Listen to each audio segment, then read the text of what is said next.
The story you are about to hear is true. Attention, all true.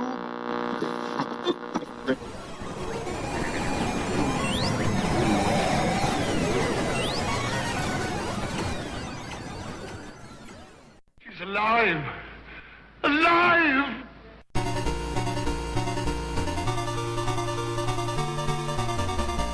Welcome to the retroist. The middle to late 1980s were an interesting time for me watching television. I found it to be more polished than TV that had been going on in the earlier part of the 80s, and certainly very different from what was going on in the 70s.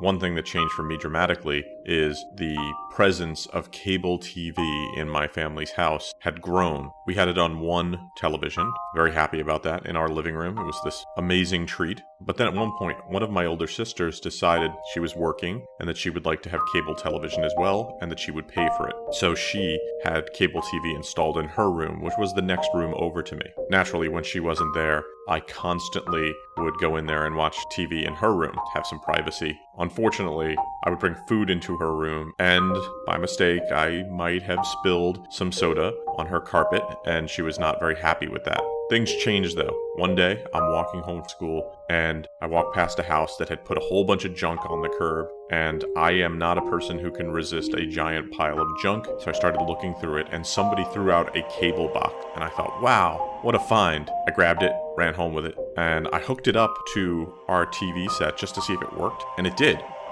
That's when I got an idea. What if I could split the cable in my sister's room, run it into my room, and get cable television? I went to the one place I needed to go to find the right piece of equipment I need, which was Radio Shack. I got a splitter, I got some cable, ran home, and realized I didn't buy enough cable. So then I did something that really annoyed my family, my sister in particular. I drilled a hole right through the walls between our rooms and ran the cable that way. Now, I didn't think about the size of the cable, so I used a pretty large drill bit, and the hole was about the size of a golf ball. The cable fit perfectly, and when I hooked it up, everything worked fine. But my sister noticed because now the sounds between our rooms carried really well, especially TV sounds. I don't think I noticed as much as she did, but over time we started shoving things around the cable to quiet things so that there was no interaction between our rooms. I'm sure MacGyver would have done a better job. Oh yeah, the subject of today's show is MacGyver. MacGyver would have taken a straw and some sort of powder and then slowly worked it through the wall, and you would hardly even notice that the cable went through the wall. That's not how I do things. I'd be a poor MacGyver. I'm just all brute force. If we didn't have a drill and all we had was a hammer, I just would have hammered a hole through that wall to get cable television. I probably would have blown up the wall just to get cable television in my own room. After I got TV in my room, I never left my room. That thing was on when I was home 24/7. One of the shows I would enjoy during that period was MacGyver, a show I didn't even need cable to have, but it's a fun show, and like a lot of young people, I dreamed that one day I could have the skills that MacGyver has. Unfortunately, I'm not MacGyver, but I can be a big fan of the show, and I'd like to talk to you about MacGyver today. We'll talk about the people in front of and behind the camera, we'll talk about production, we'll talk about some of the plots, the 2016 reboot, and of course we'll throw in a few surprises here and there. We have an info-packed episode ahead of us, so without further ado, let's start the show.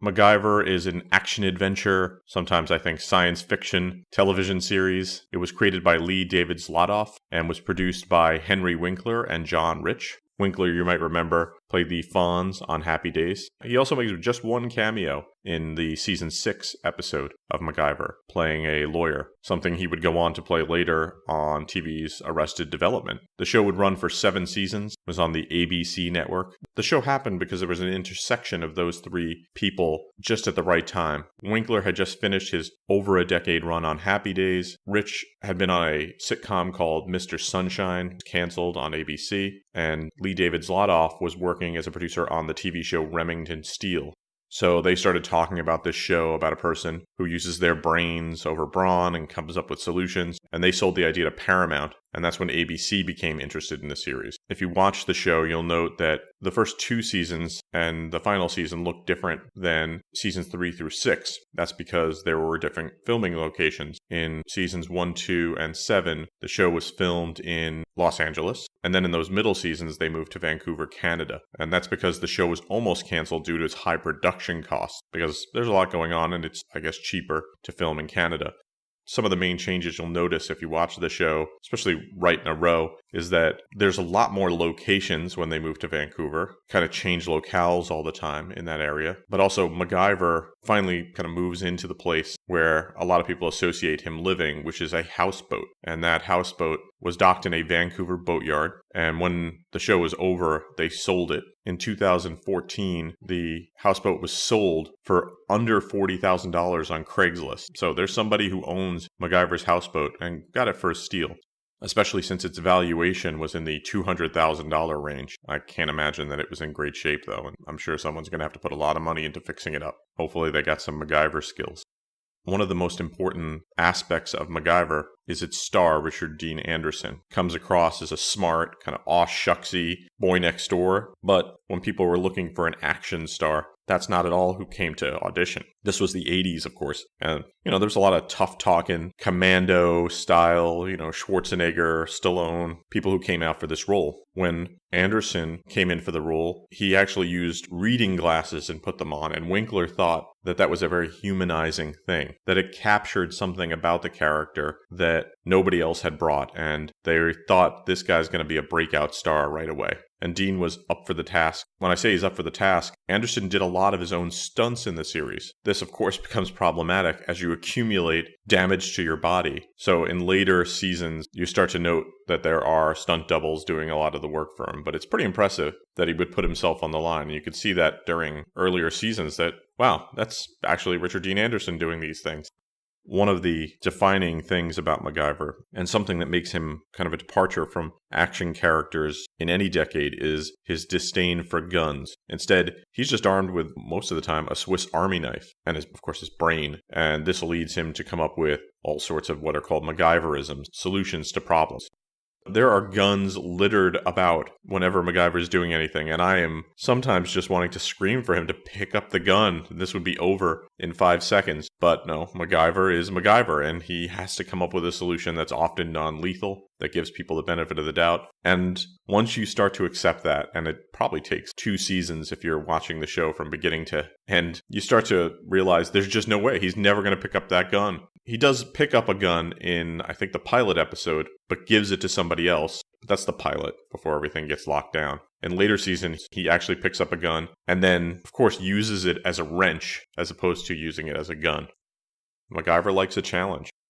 Talking about that pilot, there's an interview with executive producer John Rich where he said that the original pilot was over 90 minutes long and not very good. And so they came in and over a holiday recut the episode, brought it down to 60 minutes. And the original director of the pilot was so unhappy with these changes that he changed his name to the Hollywood generic pseudonym of Alan Smithy. So you can see that in the credits when you watch it. But it is Gerald Friedman who directed it.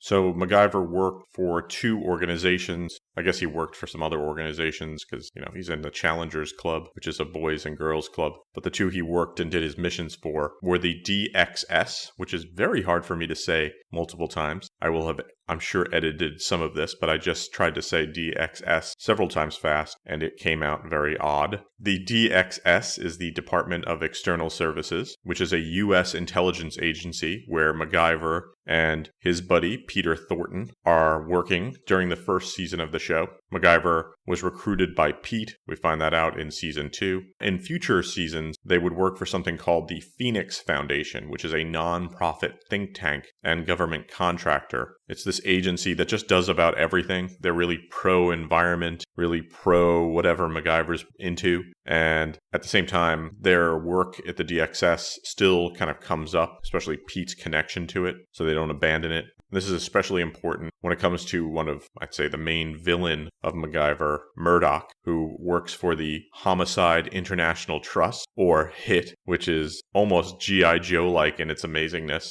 So there's this recurring character, Murdoch, and the characters of HIT, and we learn a little bit about their organization, and it's really campy and cartoony and really endearing. Makes me so happy when there's anything that involves Murdoch and HIT. Looking at even the Phoenix Foundation, I'm often curious. It's such a large organization that does so much and seemingly has an unlimited budget. It's kind of a dream job for anybody who wants to work in anything because you're kind of doing good, I guess, for the world, and yet you get to go on adventures. And MacGyver seems to get paid a tremendous amount of money to do things because sometimes he'll take his money instead of taking it. He'll give it to the person who was either victimized or the main thrust of that episode. And those people are always overjoyed because it allows them to buy a whole new life. So I think he's getting paid $100,000, $200,000 per mission in the 80s. I think that's pretty good money. After these messages, we'll be right back. Well, MacGyver is a kind of troubleshooter. Duct tape. Never leave home without it. He likes to make clever little things out of odd bits. It's a little recipe I use in emergencies. They're not perfect. Who are you? He's MacGyver on USA. Weeknights at 7, 6 Central. Air freshener, $1.29 on debit MasterCard. Tube sock, $4. Paperclip, ballpoint pen, rubber band, tweezers, nasal spray, and a turkey baster, $14. The little things that get you through the day, priceless. There are some things money can't buy. For everyday stuff, there's debit MasterCard. And now, back to the show. Now let's talk a little bit about the cast of MacGyver. It's pretty simple. There's 2 main characters and then quite a few recurring characters. But the most important character is Richard Dean Anderson playing Angus MacGyver. That's right. His first name is Angus, which we don't find out for multiple seasons. Once I knew his name was Angus after watching it originally, and I've been doing a rewatch, I keep waiting for them to drop it again, thinking, oh, this would be a good time. But nobody even seems to question. It's kind of weird. If I knew someone who was constantly going by kind of one name, I would have to ask them, especially if I knew them a lot. I would constantly ask, what's their full name? It's just me. So MacGyver is a secret agent of the Phoenix Foundation, where it's not so secret, goes about trying to do good, carrying a Swiss Army knife, some duct tape, and the most important weapon of all, his mind.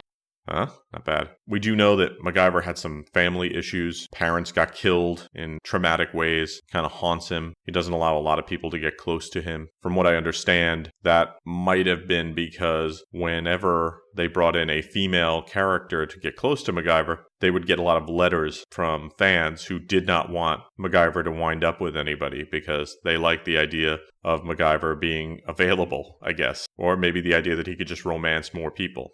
It's during the 7th season that we find out his first name. According to Richard Dean Anderson, he suggested the name because he just saw it on a sign in Vancouver while he was living up there and just thought, that sounds good. Angus MacGyver. It's a good name. Although if they were calling him Angus the whole time, I don't know if I would have liked that. MacGyver's better. Before the show's premiere, though, there was actually a second name for the character that they would never use. There were these flyers that were circulated by Paramount, and they credited Anderson as playing Stacy MacGyver. And this is probably because it was taken from an early version of the script. When they were trying to come up with the name of the character, Zlotoff said that he wanted something that sounded really masculine. And they were going to call this character just Guy, which is a bit on the nose. So they decided that they would add just something to the word Guy, and they added Mac Guy. And then, yeah, that's okay. And then they went with MacGyver. Richard Dean Anderson was born in 1950. He's an American actor, producer. He started his television career as Dr. Jeff Weber in the soap opera series General Hospital and worked there till 1981. If you heard my Facts of Life podcast, you'll know that I talk about his participation on that show and an attempt at a spin-off. He's probably best known as MacGyver, but he would return to television in a pretty major way in the TV series Stargate SG-1, which was a spin-off of the 1994 film, and he played the lead on that show from 1997 to 2005. Now, I can't go away from the character of MacGyver without mentioning his pocket knife. The one that you see him using mostly was the Spartan model of Swiss Army knife from Victorinox. But in the opening credits, the model you see was a Wenger. I don't know a lot about Swiss Army knives, but according to sources online, you can tell that by its keychain. I think most people will just say he carries a Swiss Army knife. The other major character on the show was Pete Thornton, played by Dana Elcar. He's MacGyver's boss and I would say best friend. Worked with him at the DXS. Probably brought him over to the Phoenix Foundation as well. They're buddies, almost like brothers. Pete is one of the people who, when MacGyver's brains and pocket knife fail, he comes to the rescue. We learn that Thornton has a son named Michael. We see him in an episode where MacGyver has to come to the rescue. Later in the show, we learn that Pete has glaucoma, and this is because Dana Elcar developed glaucoma in real life, would later go blind from it. Ibsen Dana Elcar, his first name is Ibsen, was born in 1927, sadly passed away in 2005. He appeared in 40 films, but he's probably most remembered as Pete Thornton on MacGyver. He was originally in the pilot episode as another character, Andy Coulson, a different character completely. He would make his first regular appearance as Pete Thornton in the 11th episode of the first season. Some of the movies that you might have seen Elcar in are The Sting, 2010, All of Me, The Last Flight of Noah's Ark, The Champ, lots of great movies. He got one of his earlier starts on a soap opera. He was on the CBS daytime show The Guiding Light, where he played Andrew Murray starting in 1962. He also had a recurring role as Inspector Schiller on the TV show Beretta, which starred Robert Blake.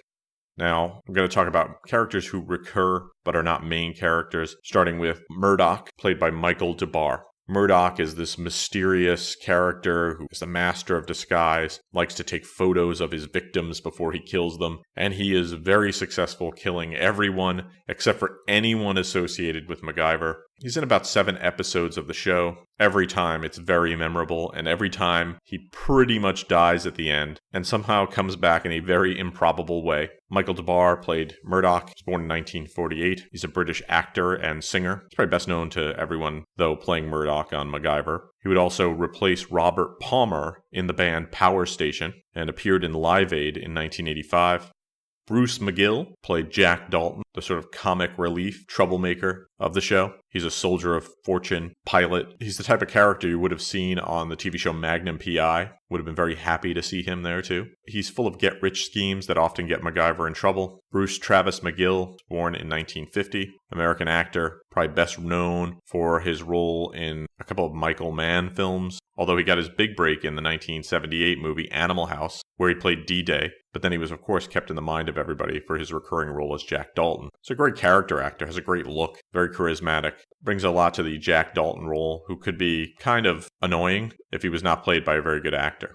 I'm going to blow through some of these other characters that recurred. You had Penny Parker, who was played by Terry Hatcher, kind of dim-witted, well-meaning, damsel in distress type on the show. Kind of gets MacGyver into trouble all the time, but she's endearing enough, very friendly. Wilt Bozer, played by Robin Mosley. You have Nikki Carpenter, who joins the Phoenix Foundation in the 3rd season. I thought she was going to be more of a love interest, but they probably got some letters about that. And then there's just innumerable other recurring characters to go into detail on. Helen Wilson, played by Susan Chappell. Harry Jackson, MacGyver's grandfather, played by John Anderson. When you got a show that runs for 7 seasons, there's just too many to name. Now, there were a lot of these secondary characters, and there was a lot of great talent behind them, but maybe it's time to learn a little bit more about just one of them. Here's Vic Sage with Why Should I Know This Person?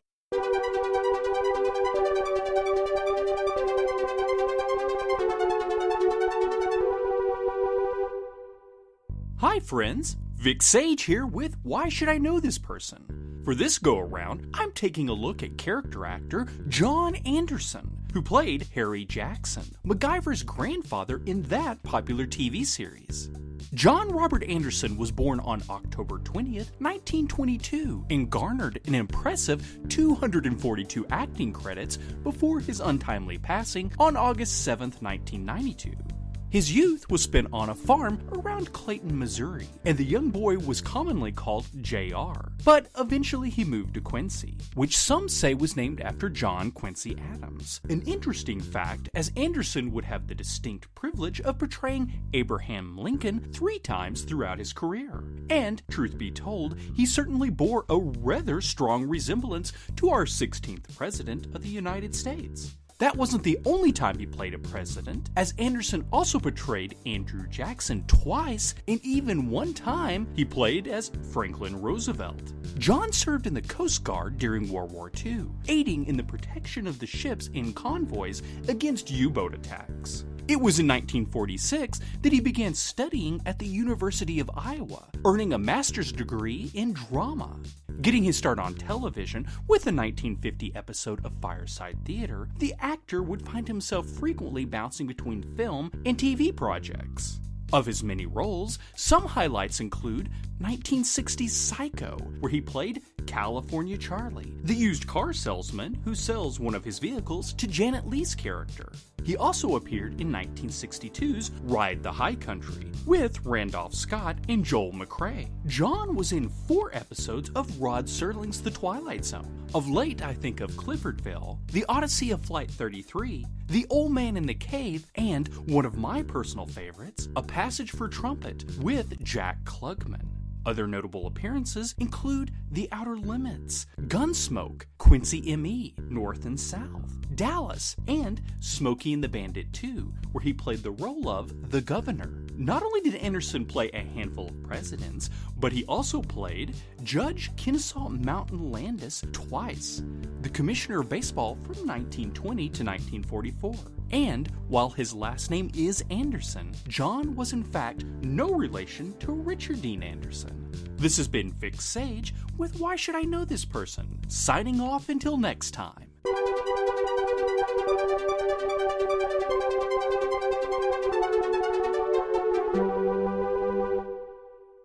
Thanks, Vic.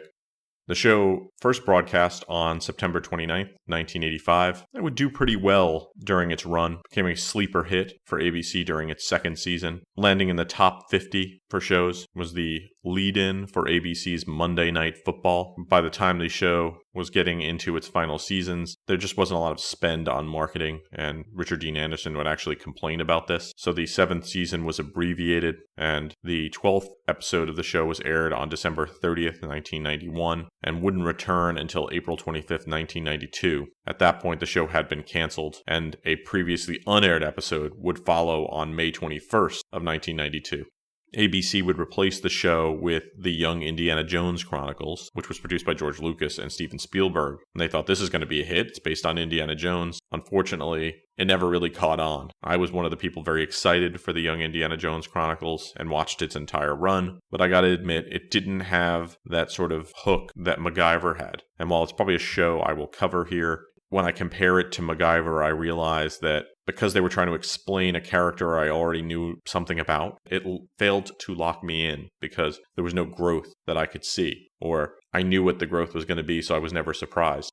While reading about the show, especially those letters that people were writing, one of the more interesting incidents about MacGyver happened during an episode that they were filming about poachers. The show spent a lot of money making a fake rhinoceros, and in that the animal was destroyed, and viewers thought that it was a real rhino and sent letters in complaining. So it shows you, even though the show didn't have the production value of The Young Indiana Jones Chronicles, it's a pricey show. They spent $40,000 on that rhino, and it fooled people. So some high production values on this show if you've never watched it. As the show came to an end, it was released worldwide, and it became a big hit. The show became so popular around the world that they released 2 movies for it, for television. Those were MacGyver, Lost Treasure of Atlantis, and MacGyver, Trail to Doomsday. Both were filmed in Europe, and both are great if you're hungry for more MacGyver. Reruns of the show still air all around the world constantly, and all 7 seasons of the show have been released on DVD, as well as the 2 made-for-TV movies. There's a single release entitled MacGyver, the TV movies you could pick up. Now, there was a lot of great episodes of MacGyver, but which ones are the best? Here's Metagirl with the top 5 episodes of MacGyver. 5, 4, 3, 2, 1.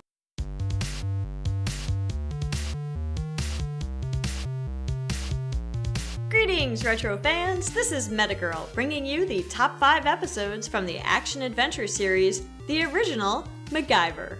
At number 5 is Season 2, Episode 11, Phoenix Under Siege. Original air date, January 5th, 1987. MacGyver and his grandpa Harry have plans to go to a hockey game. However, when they swing by the Phoenix Foundation to pick up the tickets, they uncover a terrorist plot to blow up the building. MacGyver must apply all of his ingenuity to defuse the bomb before detonation. Will he devise a solution in time? Number 4 is Season 2, Episode 18, Partners. Original air date, March 2nd, 1987. What's old is what's new again, as MacGyver and Pete find their lives in jeopardy at the hands of Murdoch, the absurdly theatrical criminal who they thought had been killed long ago, that became Mac's arch-rival over the course of the series. In his clutches again, Mac and Pete recall the first time that they were faced with death at the hands of Murdoch, an occasion 7 years earlier that also marked the day that they met. Number 3 is Season 5, Episode 6, Halloween Nights. Original air date, October 30th, 1989. Unwilling to accept Murdoch's retirement from their criminal organization, a cartel of assassins abducts his sister. Murdoch turns to his nemesis, MacGyver, for help. They form an uneasy alliance and crash an awesomely 80s Halloween party on a mission to rescue Murdoch's sister from Death Row, a delightfully elaborate collection of traps, machine guns, and snakes. At number 2 is Season 4, Episode 9, Cleo Rocks. Original air date, February 6th, 1989. Penny Parker, played by Terry Hatcher, gets the lead in a rock opera, and MacGyver goes to the theater to watch her rehearse. A string of mysterious accidents beset the actress. At last, it is revealed that the villainous Murdoch staged the entire musical, complete with sets, cast, and producer, to lure MacGyver and Pete to their end. As usual, Murdoch's revenge scheme is gratuitously complex, implausible, and awesome to watch. Did he build a dungeon under the theater stage? You betcha. And the number 1 episode of MacGyver is Season 3, Episode 4, Ghost Ship. Original air date, October 19th, 1987. While mapping uncharted wilderness in Alaska, MacGyver discovers an abandoned ship. Always at the mercy of his own curiosity, he boards the ship and discovers Bigfoot. Mac narrowly escapes a Yeti mauling with a young female Russian stowaway in tow. They then stumble upon thieves stealing oil from a nearby pipeline before a final confrontation with the Sasquatch. And there you have it, the Retroist's top 5 episodes of the original television series, MacGyver. Until next time, list fans, this has been Metagirl.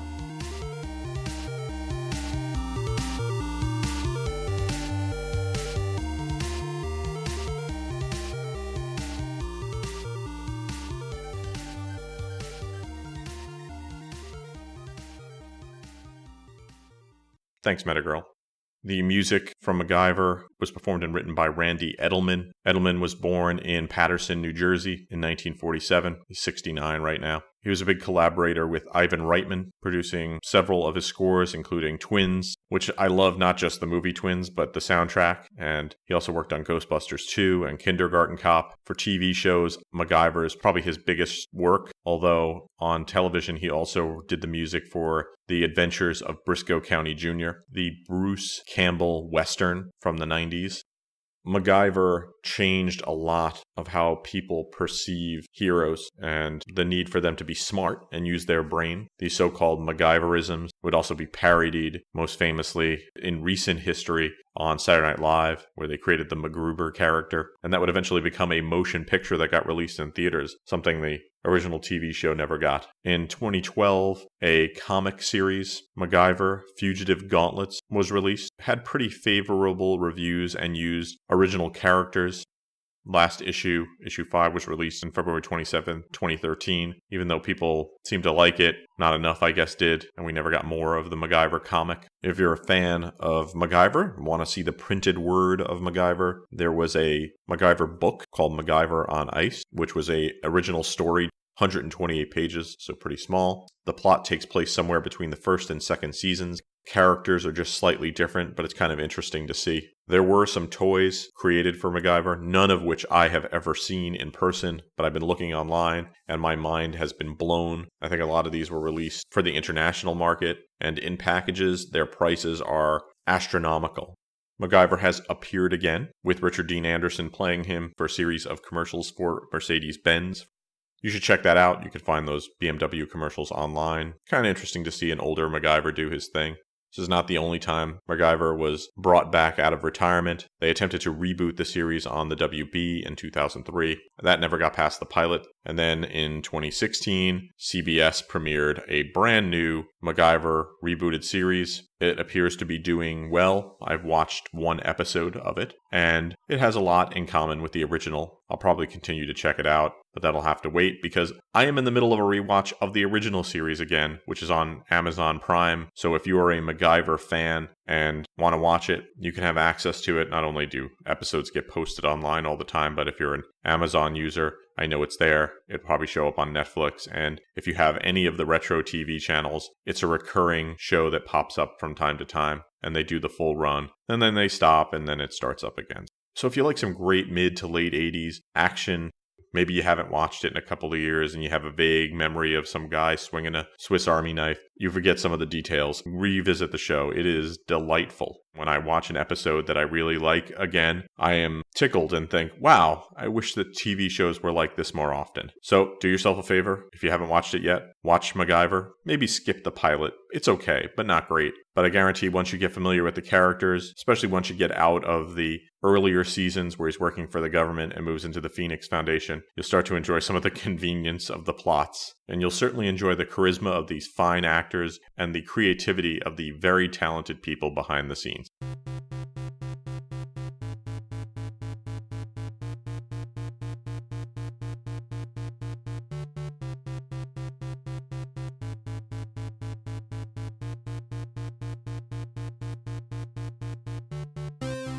Thanks for listening to the show. For more retro fun, you can drop by the website at www.retroist.com. You can follow me on Facebook and Twitter. I'm at facebook.com/retroist.com and twitter.com/retroist. The music you hear on the show is by Peachy. If you have musical needs, you can email Peachy at retroist.com. Thanks to Metagirl for another great top 5 list. If you have feedback for Metagirl, you can email her at metagirl@retroist.com. Thanks to Vic Sage for another great Why Should I Know This Person. You can find Vic at retroist.com all the time, but if you have feedback for Vic, feel free to email him at vicsage@retroist.com. Thanks for listening to the show, and I hope you have a great weekend.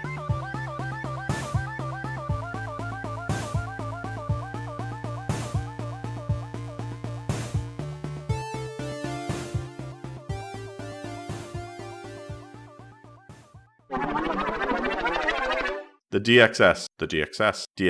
That is a weird word. Bloop, bloop, bloop, bloop. This has been a Retroist production. Goodbye.